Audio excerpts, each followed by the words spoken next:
in a recession. I mean, it's not coming, we're in it. It's a triple, greatest bubble of all time, times 3 in the sense that it's real estate, stocks, and other asset classes. The largest, most sophisticated, biggest player, real money market in the world is telling you that the Fed's going to blink, that they're going to raise rates, but then things are going to get so bad, they're going to have to cut rates. And that's why we can see a liquidity crisis and a very severe recession coming well in advance. And this liquidity crisis will be worse than the mortgage crisis of '08, potentially. Yes. Is that a reality, Jim? Are we going to see a post-dollar world going forward? We're getting closer to that. It'll come in stages. We haven't really seen the market collapse, stock market collapse that I would expect in association with a severe recession has not happened yet. This is just going to play out. It'll get worse as the year goes on. How do you position this when you tell people this, that guess what, this doesn't mean you should go jump off a building. There's actually a lot of ways to solve this or position yourself. One of the 2 worst economic disasters of the 20th century, most people would say, well, the Weimar hyperinflation and the 1929 crash. Yeah, here's 2 guys who became the richest guys in their countries because they saw it coming and did the right trade. So what I say to investors and savers is, you got to see this stuff coming and do the right trade.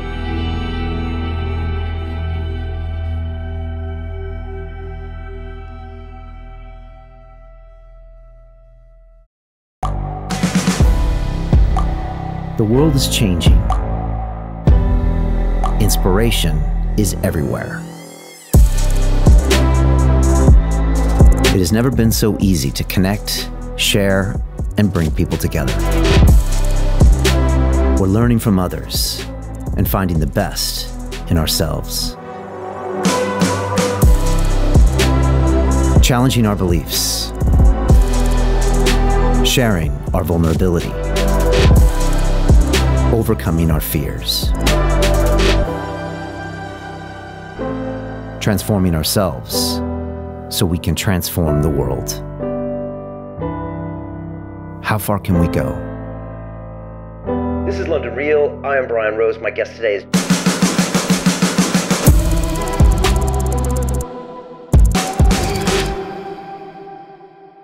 This is London Real. I am Brian Rose. My guest today is James Rickards, the former lawyer and investment banker turned economist, thought leader, and author.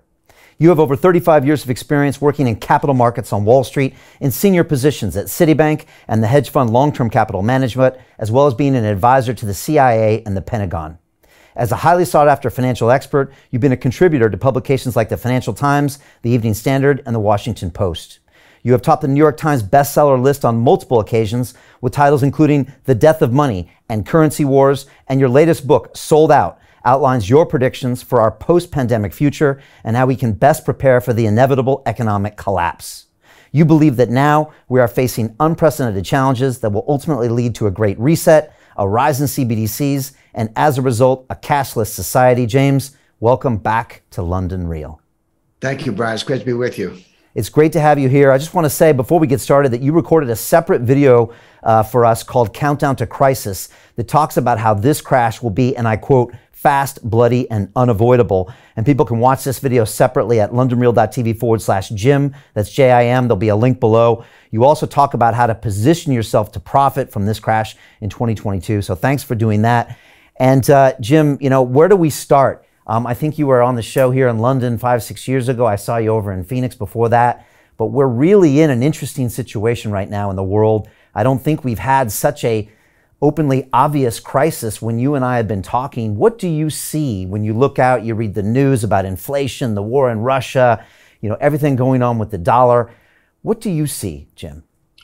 Well, that's a great question, Brian. And, you know, I write books and I also write several financial newsletters. So I'm thinking about topics all the time. And there's always one, you know, usually you say, well, all right, this war in Ukraine is a really big deal. Got to cover that.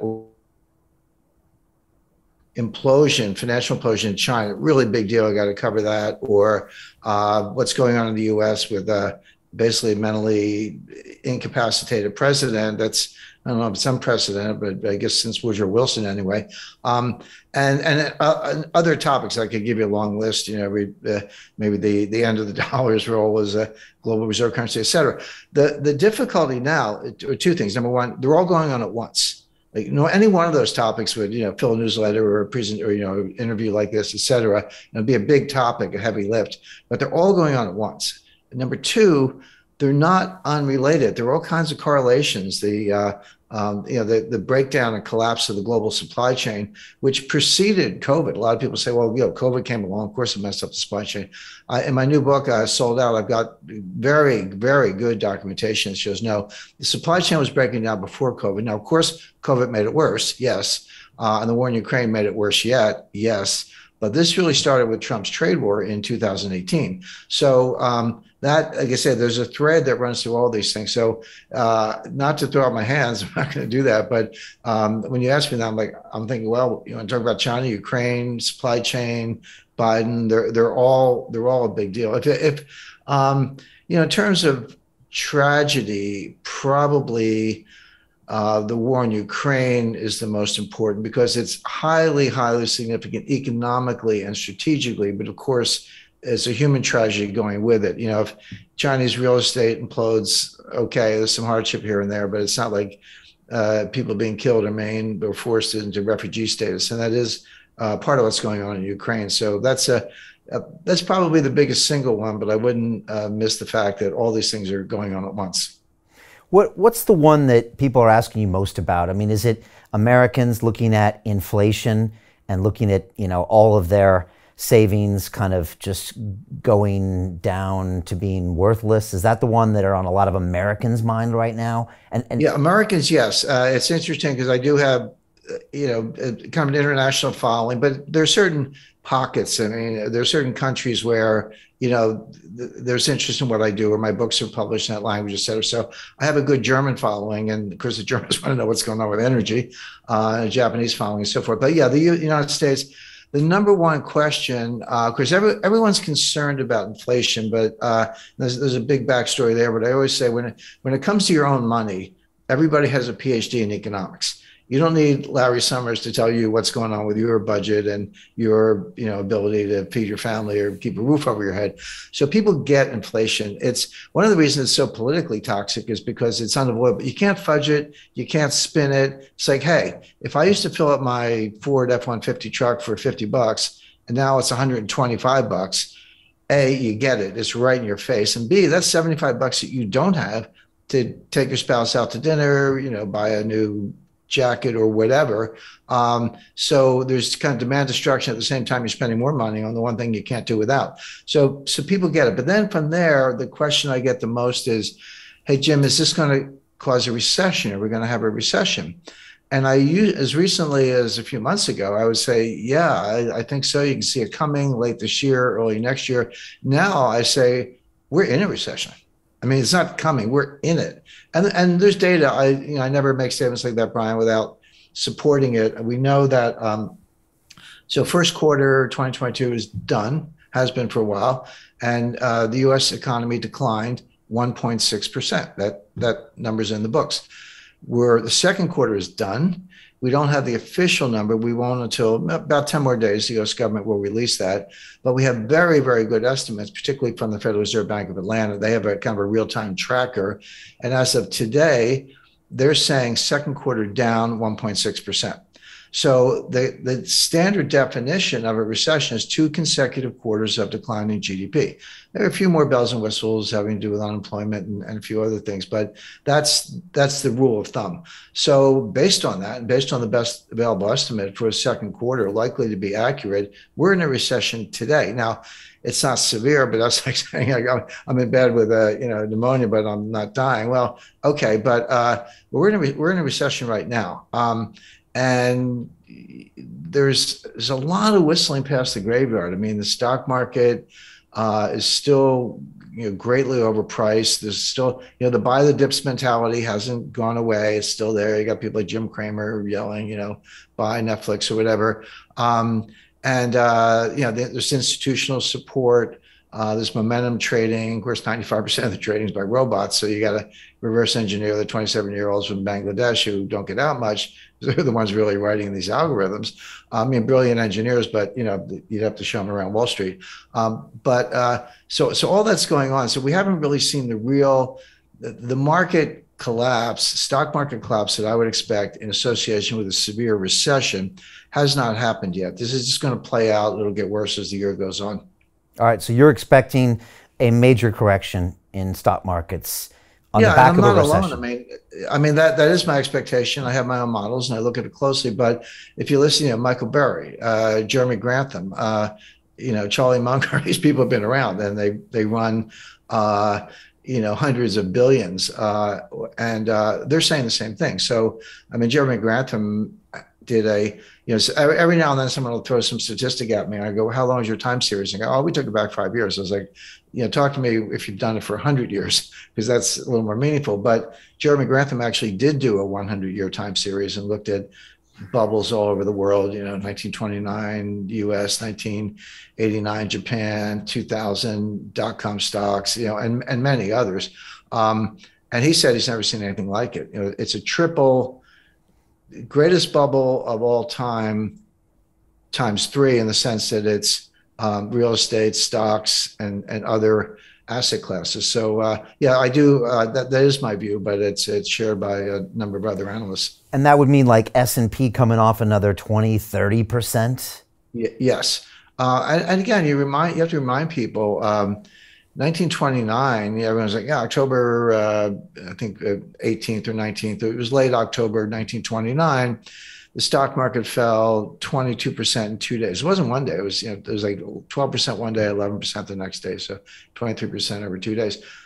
But that wasn't the crash. I mean, that was the beginning of the crash. This Dow Jones fell 82% from top to bottom. Now, it took 3 years. It bottomed in June 1932. Started in October 1929, so not quite 3 years. But that fell 82%. And that happens. So yeah, we're down. Nasdaq's down.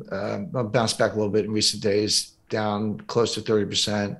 Down. The S&P down over 20%. We're in bear market territory. But that's just the beginning. That's not what a full bear market, market adjustment looks like in the face of the kind of recession that I expect. Okay. And again, we had that special video, Countdown to Crisis. There's a link below, londonreal.tv/Jim, where you kind of go into what's going to happen with this crash, why it's going to be fast, bloody, unavoidable, but also how you can position yourself to profit from that in 2022. Yep. So thank you for that. Talk to me about inflation, because I was looking at some of the inflation numbers, and you have to go back to the 80s to see anything that's approaching double digit. I remember being just a kid hearing about double digit inflation. I could kind of remember the gas pumps, the lines at the gas. It's like a distant memory of me in the 70s. But how do you talk to, younger people these days about what inflation is or it means? Because I don't think people really grasp what it actually means to your savings or to the economy in even a medium term. Well, that's exactly right, Brian. And if you, you're a little younger than I am, but I lived through it. I started my career in banking in 1976, and I remember my wife and I used to kid each other. She was in advertising, I was in banking, and the inflation was so bad, you'd get a raise every like 4 or 5 months, and you didn't have to ask. They would just give it to you because they knew that you were going to quit if they didn't keep up. So she would get a raise, and she was making more than I was at the time. So we'd go out to dinner, and then I would get a raise, and I was making more than she was. So we would just tease each other about that. But that's how it was. And the psychology was, if you needed a TV set or refrigerator, new car, whatever, you say, I better buy it now, because the price is going to be higher. If I wait a month or 2 months, the price is going to run away from me. So it had huge behavioral effects. Of course, gold was, going to the moon. There was a lot going on at the time. But Brian, you're right when you say we're putting up inflation numbers today that are the highest in 40 years. That is correct. A little 41. Actually, it was 1981 before we saw these numbers. But I remind people, the inflation in 1981 was the end of a 10-year period of inflation. It wasn't the beginning. It's like, that's some inflation. Yeah, we did, but it had started. I mean, some ways it started in 1968, and it really took off in 1974, 75. So 81, these numbers, that was when Volcker finally got it under control. But you go back to 70, between 77 and 81, so that 5-year period, the dollar lost 50% of its purchasing power, not 15, 50 in that 5-year stretch. So you were putting up numbers, 10%, 11%, 13% and higher year after year. Yeah, 1981, it was, 9 or 10, which is what they're comparing it to today. But that was on the downslope. It had been higher than that in 77, 78, and 79. So the question is this the beginning of an inflationary surge where it's going to get even worse and it is going to last 5 years? Or is it different than that? But keep that in mind, because the 40-year comparison, it is correct, but that was the tail end of an even worse episode. And I think, Jim, you've actually said that this inflation is going to turn to deflation faster than most people realize. Can you explain what that means and then what that looks like and then maybe the ramifications of that? Sure. That is my view. I'm happy to explain it. And it catches a lot of people by surprise. They're like, wait a second, Jim, it's inflation. You just look at 2022, starting in January, it was kind of like 7%. And then it was, it's 8.1, it's 8.6. Now it's 9.1, which is true. That is this year. It is going up. So people extrapolate that. And again, there is this comparison to the 70s. By the way, I think the situation we're in today is very different from the 1970s, and I'll explain why. But I'll explain why right now, because in the 70s, it was triggered from the supply side with first the Arab oil embargo in 1973 as a result of the 1973 Arab-Israeli war, and then the price tripled, but it went from like $2 to $6. Okay. But percentage terms, that's a huge jump, but it was still $6. And then it got to 12. And then in 1979, you had a second oil embargo because of Iran and the Ayatollah and the revolution and the hostages and all that. And then it went from kind of 12 to 20. So oil went up by a factor of 10 in the course of the late 70s because there's two different embargoes. So that's coming from the supply side. But what happened was, the other source of inflation is on the demand side. So you have what's called cost push inflation. That's where supplies choked off, or there's an embargo, or there's a shortage, natural disaster, a lot of things. It's coming from the supply side, and demand is inelastic, so you just pay up or kind of do without. But the demand side is much more psychological. That's called demand pull inflation. That's when consumers behave the way I described. And as I say, I lived through the 70s, where, hey, I better buy it today, I better buy it now. You're pulling all this demand forward and bidding up prices because you're worried that it's going to get even worse.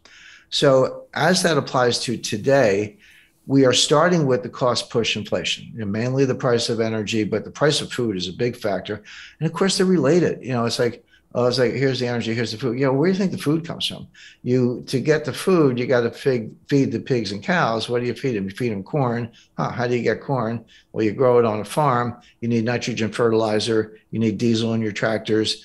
You get the food. You got to put it in a truck to get it from point A to point B. That requires diesel. The higher the diesel price, the higher the cost of food because you're moving it by truck, et cetera. So these things, as I say, are linked.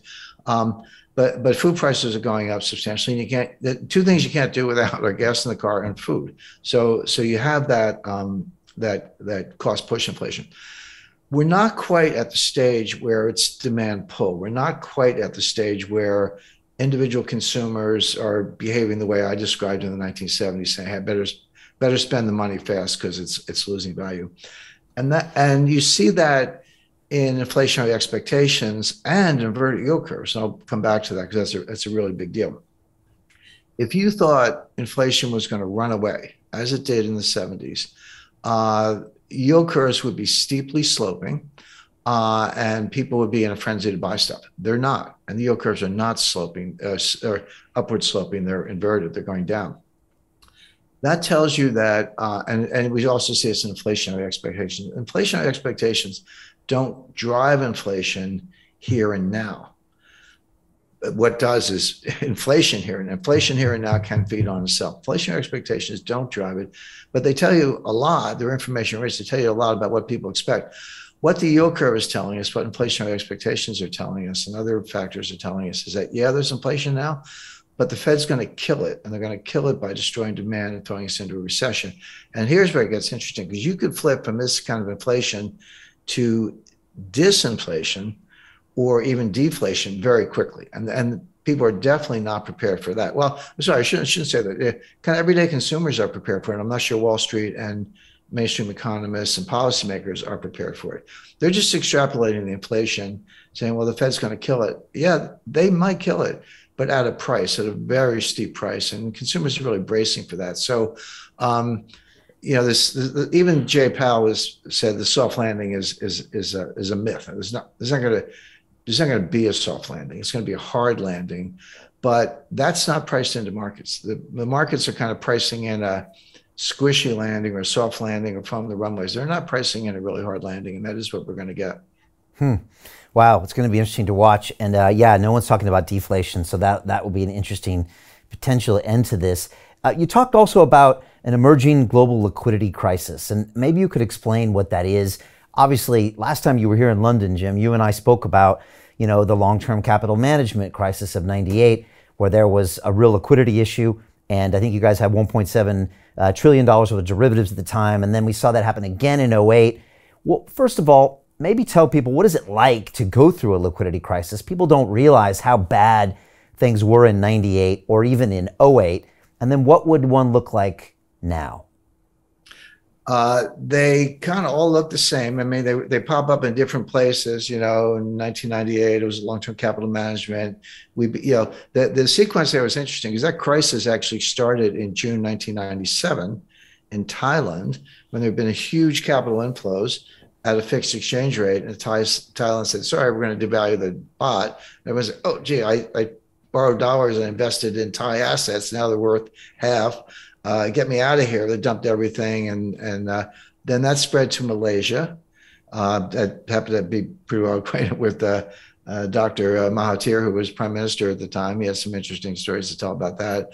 Then Indonesia, then South Korea by the fall of 1997. And, the old expression, buy when there's blood in the streets. Well, sadly, there was real blood in the streets in Korea. There were riots and people were killed.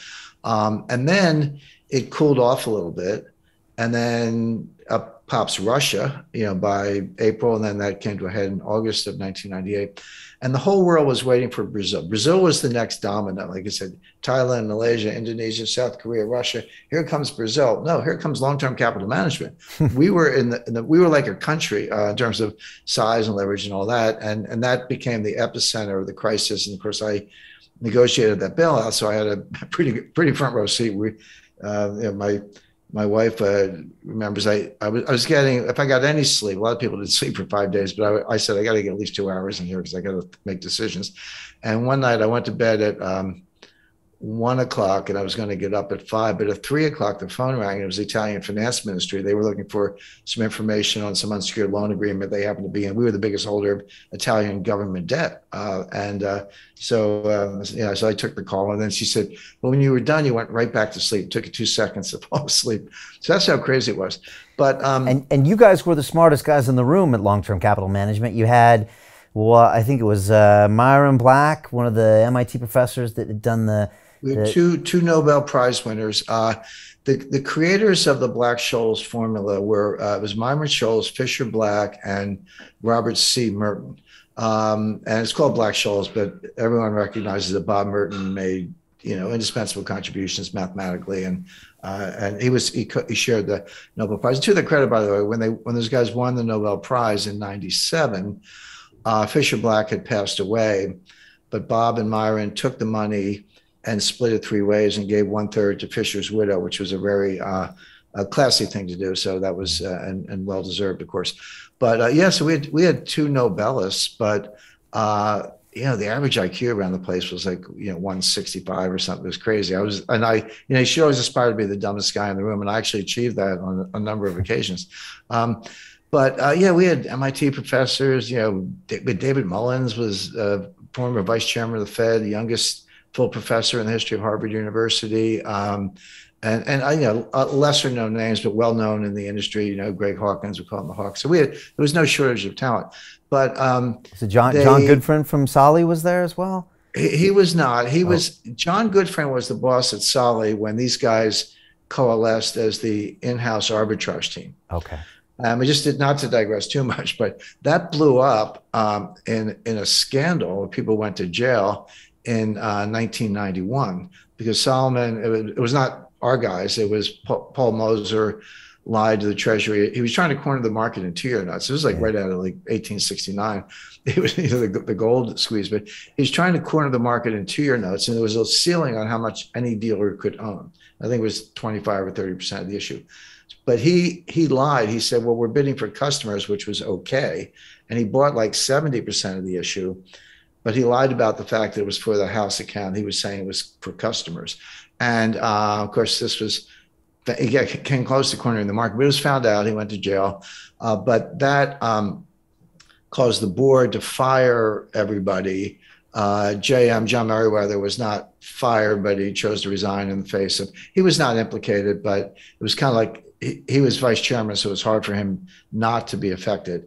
But then they left as a group and formed Long-Term Capital Management. So we moved to Greenwich, Connecticut. So we were the northern version, reincarnation of the Solomon Arbitrage Group, of which Goodfriend had been the boss. Right. I met Goodfriend later, spent a lot of time with him. Interesting guy. But how so? What they missed. How so? What he in a very well dressed, $3,000 suit and tie kind of way. He was very vulgar, but it was like second nature to him. He wasn't like a guy gratuitously throwing around the F word. It was just the way he talked. And but he was a real Wall Streeter, very wealthy and all that. But he was every bit as vulgar in speech as I had been led to believe. So I was like, okay, you're the real deal.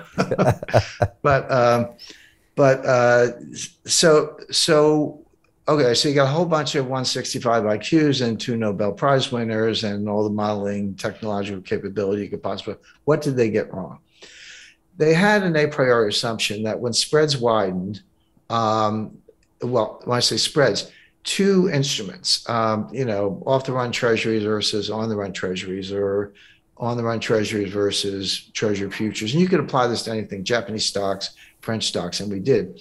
If they were essentially the same, and should be priced the same and would end up the same if held to maturity, that you want to own that spread and just wait patiently for the spread to converge and then close it out and take the profits. And because the spreads tended to be razor thin, you could apply high leverage. Now, isn't leverage dangerous? Yes, it is. But if you have a sure thing, if you know it's going to converge, and in fact, they were going to converge, you could leverage it comfortably and you were just going to make more money. So that's the idea. So when the spreads widened and you lost a little money on the trade, they would kind of say, well, a good thing just got better. Like the old school traders would say, it's nature's way of telling you you're wrong, get out of the trade. But long-term capital is like, wait, good thing just got better, buy more. Widens, hey, buy more. This thing's getting richer all the time. And then, but what's happening, of course, is that you're walking into a trap, because at the end of the day, in a global liquidity crisis, the spreads go like this. And then it's not a cliche, it's true. Markets can remain irrational longer than you can remain solvent. And that was what they missed. We had $4 billion in cash. And we leveraged through futures and all that. And we had $1 billion line of credit. We had repo facilities everywhere. We were tough negotiators when it came to margin calls and all that stuff. And as I say, our accounting was so good, we knew how much we lost to the penny. This was never a case of mismarking or, gee, the market's going to get, what's going on? We knew exactly what was going on. That was kind of the scary part. It was like we did know exactly what was going on. But things like that have 2 stages. Stage 1 is the market's moving against you, and instead of getting out early, these guys double down in what's called a martingale strategy, in the firm belief that it would converge, which it would, but too late for them. But then there comes a time when the word gets out that you're the biggest victim, at which point you're the marlin and the old man in the sea. The sharks come at you. The street doesn't care about the market anymore. They systematically trade against you, and they will not stop until there's nothing left but the bill and the tail. And the skeleton, that you're picked clean. So August was, the world's going against us. We're losing a lot of money, but September 1998 was, no, the world is now systematically trading against us. There's no hope. There's no way out. And then when we called the Fed, because we knew more about that anyone, of course, we absolutely did not expect a bailout, and we were not asking for a bailout. We said, there's no way the Fed's going to bail out a hedge fund. I mean, come on. But we just being good corporate citizens, we're like, man, this is a problem. We ought to let them know before it takes down the world, because that was in the process of happening. And I'll never forget Peter Fisher, who was head of the open market desk at the time, and Dino Coss, his right hand, and Gary Gensler, who was assistant secretary of the Treasury. Now he's the head of the SEC. These guys never go away. Gary and Dino and Peter came up to Greenwich and sat with JM and me for 6 or 7 hours. And we had computers, of course, but we had printouts of the positions. We just went page by page. And at the end of this, hours-long presentation, Peter Fisher, his face was white, and he said, blanched, and he said, we knew you guys were going to take down the bond market. We didn't know you were going to take down the stock market, because we had $15 billion of stock positions. We were the largest risk arbitrager on the street. Nobody knew that. Like, hey, you guys are bond guys. What are you doing in the stock market? We were in every deal. If you go back and look, Lockheed Martin, Lockheed Boeing, Citibank Travelers, MCI WorldCom. You go back and look at the deals of the time. We were in every one, up to 4.9%, because you don't have to disclose until you hit 5. So we would cap ourselves out at 4.9. Nobody knew this. And it's like, you guys are going to take down every market in the world. And we would have. So that's when they went back and had breakfast with John Corzine, was the head of Goldman Sachs at the time, and Sandy Warner at JP Morgan, and David Kamansky was head of Merrill Lynch, and they sat down and cooked up the bailout. Then there was like no sleep for 5 days. But my point is, the best description of a financial crisis I've ever heard is everybody wants her money back. Like, that's the easiest way to understand it. It's not like, this asset's bad. I'm out of this, I'm going into that, or I'm rotating out of this sector, getting into that sector, or no, it's like everybody wants his or her money back now. And so all asset classes behave the same way. They all go down, and all the spreads widen, and they keep widening until either there's a sequential financial failure, which was happening in 2008, by the way, just to jump ahead to that, or you shut every market in the world. We came within hours of closing every market in the world in 1998. We got the $4 billion in. There's a press release. Things calmed down, not right away, but we still lost more money after that. After Wall Street took us over, we lost another $500 million. But Alan Greenspan cut rates twice in a matter of days, and then things calmed down and kind of went back to normal. Actually, Wall Street made money on that deal. That wasn't their intention. They were trying to save their own skins. But a year later, it was liquidated, and they took their money back with a small profit. But at the time when you're in it, there's no rationality. There's no rotation. There's no safe harbor. It's like everything's going down. And we're getting close to that today. And you're saying the same thing happened in '08 when you saw Lehman going bust, a few others almost going bust, and you're like, okay, this is just happening again, except now it just happens bigger. When I saw it in 1998, when I saw it in 2008, I wasn't even reading all the show. Like, I know this movie. I know how this ends. But yeah, Lehman, sure, big deal. But go back again, this goes back to what I said about 98. It started in 97. These markets are so large, the scale of the system is so large that it can take a year to play out. You have to understand the dynamics to understand that. And most people on Wall Street don't, because they're using badly flawed models and regressions and normal distributions of risk. So none of that, that's all garbage, but that's what people use.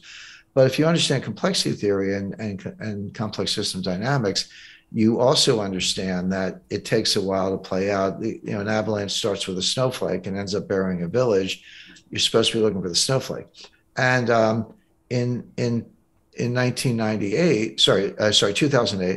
that started in 2007, August 2007. There were two Bear Stearns hedge funds that went illiquid, basically suspended redemptions and closed their doors, and a money market fund at one of the big French banks, Societe Generale, But that was not Bear Stearns itself. That were the Bear Stearns hedge funds. Bear Stearns didn't bail them out. Typical Bear Stearns. Believe me, Bear Stearns refused to participate in the 1998 bailout of long-term capital. So when they went down in 2008, I promise you, no tears were shed on Wall Street, because that was like, what goes around comes around. It was the attitude. But so that was the start. But remember, Bear Stearns itself failed in March 2008. Then by June, it was Fannie Mae, Freddie Mac. And then in August, the Congress passed a bailout law for Fannie Mae and Freddie Mac. I was advising the John McCain campaign at the time. And I was on a call, and they were like all high-fiving, like, yeah, the crisis is over. Congress bailed out Fannie Mae and Freddie Mac. We can get back to talking about the war in Iraq, because that's what we really want to talk about. And I, skunk at the garden party, I said, guys, you're not going to make it to election day without this getting much, much worse. I didn't say, September 15th, Lehman Brothers, although everyone knew Lehman was the weak link. I mean, that was true in 98. That was always true on Wall Street. They were always the weak link. But I said, you are not going to make it to election day without an exponential increase in this crisis. So why don't you get ready for that now?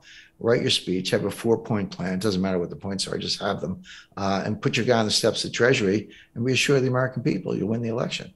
I was laughed at, not invited back. I'm used to that. And then when it came, McCain runs around like a chicken with his head off, barging into the White House, demanding an emergency meeting. Well, Bush says, well, I can't invite McCain in without inviting Obama in, which he had to do. He didn't want to pick sides in the campaign. And there was a cabinet meeting, and Obama didn't know anything either, but he was smart enough to keep his mouth shut. And McCain's running around.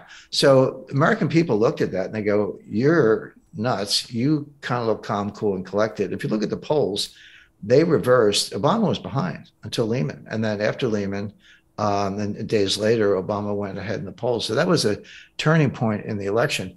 But it's, and then, so getting back to 2008. So when Lehman came up in September, it was September 15, 2008, that was like the fourth domino. Not the first. Everyone remembers it. Oh, that all fell apart after Lehman. Well, it did, but you could see that coming a year away. And Morgan Stanley was days away from collapsing. Goldman would have been right behind it. Then probably Citi, whether JP Morgan would have been the last guy standing, don't know. But there were many more dominoes to fall. And that's when Bernanke and Hank Paulson walked over to the White House and said, we got to do something. And they did. What they did is overnight, they converted Morgan Stanley and Goldman Sachs into bank holding companies. Now, I've been a securities lawyer and bank lawyer for decades. And when you do applications to the Fed, depending on the politics, it can take a couple of years to get something like that approved. This was done like in a day. But the reason it was done was that the Fed could bail them out. Once they were bank holding companies, the Fed had the statutory authority to bail them out. They did. Then things calmed down and we had a bad recession. And AIG was another wild card in the deck. But my point is a couple of points. Number one, you can see these things coming if you know where to look, but most people don't. Number two, they take a while to play out. So you get plenty of warning. But again, people ignore the warnings. And then finally, and it's important to understand there's a difference between a financial crisis and a recession. They're both bad, but they're two different things. 1998 was a severe financial crisis, but there was no recession. I mean, the NASDAQ hit an all-time high on January 1st, 2000. It went on for another year and a half, and there was no recession. 1990, 91 was an example of a recession, but no financial crisis. Some losses in commercial real estate, but there was no financial panic. 2008 was both. 2020 was a severe economic contraction. It's technically a recession, but it's kind of hard to know what it was. It's like, Anthony Fauci shut down the U.S. economy. So what is that? GDP fell 32% in one quarter. Technically, sorry, 2 quarters. Technically, it was 2 quarters, but it was really 2 months, March and April 2020. But March happened to be in the first quarter, April was in the second quarter. So it took both quarters down. But that was really concentrated in about 2 months. And then it, kind of came roaring back. But I call it a severe recession, contraction. But there was no financial panic in 2020. The stock market went down 30%, but it doubled from there. So So these things can come together, and we're almost certainly in a recession now. The recession will get worse. So that's not priced into the markets, but you don't even have to guess. That's here. It's going to get worse. The question is, are we in for a financial panic? That's kind of what you were referring to, Brian. And the evidence is yes. The evidence is right in front of your face if you know where to look, but most people don't. It's a little bit technical. I can explain it in plain English, but the signs are there. Okay. And I guess you go a little bit deeper to this in your separate video, Countdown to Crisis, where you talk about how this crash is going to be fast, bloody, and unavoidable. There's a link below, londonreal.tv/Jim. You also talk about position yourself to profit for this crash in 2022. Do you want to give us any hint about how that's right in front of our face, or should they go watch the video for that? Well, I can give you more than a hint. Like I said, these things, they're often presented technically because some expert wants to seem smart or whatever, but you can do it in plain English. So basically what we're talking about, the warning signal, and it's a bright red flashing light, is an inverted yield curve. So what does a normal yield curve look like? So the x-axis is time, and the y-axis is interest rate. So, and treasury market's a good example, but there are other markets. I'll get to one in a second. So what are the maturities of treasury? Well, it's 30-day bill, 60-day bill, 90-day bill, 1-year bill, or 360-day bill, 2-year note, 5-year note, 7-year note, 10-year note, 30-year bond. So that's your x-axis. And interest rates they can be negative, but kind of 0 to whatever. A normal yield curve is upward sloping. It's the longer the maturity, the higher there. And that makes perfect sense. If I'm going to lend you money overnight, I might want a certain interest rate. But if I'm going to lend you money for 10 years, I might say, hey, Brian, you got to pay me a little more because, I'm taking more risk, et cetera. Perfectly normal upward sloping yield curve. And whether it's steep or flatter, okay, that's important if you're a trader, but upward sloping. But an inverted yield curve is downward sloping. An inverted yield curve says future interest rates are going to be lower than present interest rates. Well, why would that be? If I'm lending you money for a longer period of time and I want a risk premium and protect myself, why would I take a lower rate? The answer is because I think really bad things are going to happen. And I don't mean me personally. I mean, this is the institutional market. So, and we see this in the treasury market. It flips around day to day, but right now you have an inversion in kind of 2 years to 5 years. So a 5-year note yield to maturity is lower than a 2-year note. And you see it in 7s to 10. So the 10-year note has a lower yield to maturity than the 7-year note. It's not that the whole curve's inverted, but it's in sections. It is. So at the short end of the curve, 30, 60, 90 days, 1 year, yeah, it goes up. Well, that's because the Fed controls that part of the curve. They already told us what they're doing. We know they're going to raise 75 basis points in July, at least 50 in September. We'll see what happens in November. And then they have another meeting in December. But there's no reason to think the Fed is not going to remain on this path of 50 to 75 basis point interest rate hikes for the remainder of the year, which is going to get interest rates of 4%. Now, remember when they did this from 2015 to 2018, late December 2018, they went from 0 to 2.5. To continue watching the rest of the episode for free, visit our website londonreal.tv or click the link in the description below.